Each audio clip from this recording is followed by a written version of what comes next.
shake it gangster style, whatever you want. Enjoy the day, enjoy the sun, get to meet someone new, and hopefully after this we should be one big, happy, multicultural, dysfunctional, sunburnt family and be a great start to your weekend. But if you have done a walking tour, around Europe or around the world, normally the guide will start on some sort of local legend on the town you're visiting, how that town began. Now, Stockholm has its own local legend, but I'll be honest, I don't believe 100% of all of it. I'm just the messenger here. But the official founding date of Stockholm is 1252. That is fact. That is when this city was mentioned in documents for the very first time.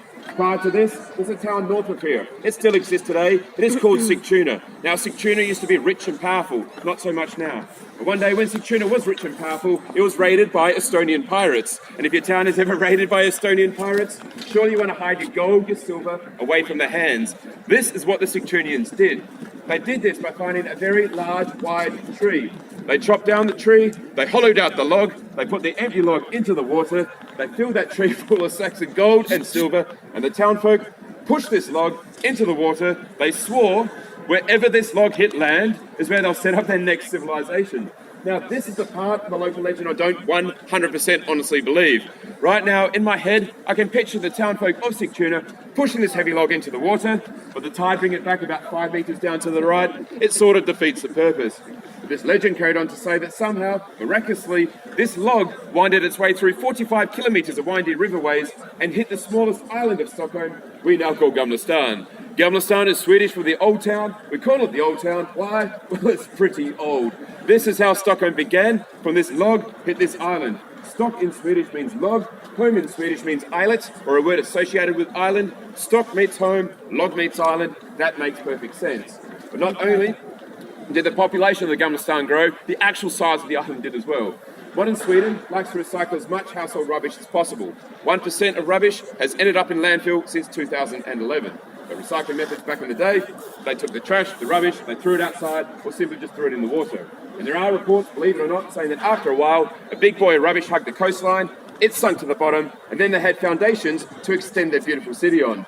But this is not something you're going to hear the Stockholm Tourism Board used to promote this beautiful town. The slogan or catchphrase of Stockholm is not Stockholm, the city built on trash and rubbish. It's Stockholm, the capital of Scandinavia. Now, we live in Scandinavia. We've travelled around Scandinavia. We know that Scandinavia is not actually a country, it is a region. In fact, if it was a country, the largest city in Scandinavia will go to our Danish friends in Copenhagen.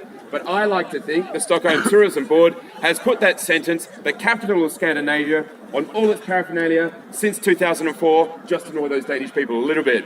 Sweden and Denmark in 2018, we have a fairly healthy relationship. But in the 14, 15, 16, 17 and early 1800s, Sweden and Denmark were constantly at war. Now in 2018, most of the wars between Sweden and Denmark should be confined to the Eurovision stage. Now, since I've been living here, we've won Eurovision twice, Denmark once. 2 years ago was brilliant. Sweden made the final, Denmark did not, and it's still the best day so far for most Swedish people in the last 24 months. But the Swedes love to annoy the Danes at every single opportunity they can get, and the best example of this is probably Sweden's best export in 2018. Who has furniture in the house from? Okay, who has IKEA furniture in their house? This is Sweden's attempt of global domination, and it works. But keep a long story short, the funniest thing I think about IKEA, for a start, when I first moved here, my mother-in-law said, Ryan, if you really want to learn Swedish, you should go to school, learn it that way. A, I don't like listening to her. B, I like to think outside that proverbial square. On my first weekend here in Sweden, I went to IKEA. This guy's right on time, thanks mate. Thanks. Got the email. On my first weekend here, I went to IKEA, I picked up a catalogue, I took it home and I read it. And the second phrase in Swedish I ever learned, on the front of the catalogue, translated from Swedish to English, it said, this catalogue is not to leave the store. I didn't understand, so anyway. But anyway, all the things in IKEA are named after Swedish words, towns or villages. At home we've got a very sharp set of IKEA knives, they're called skarp. Skarp is Swedish for the word sharp, that makes sense, doesn't it? But in 2012, some eagle-eyed Danish IKEA customers saw somewhat of a controversy. They realised all the floor coverings and rugs you put on your lounge and floor were named after great Danish towns. And all the big heavy stuff that goes on top are named after awesome Swedish cities. So at home I've got a very dirty Copenhagen rug. It sits very proudly in my large Stockholm couch. According to the immigration department, I have to say that's the way it should be.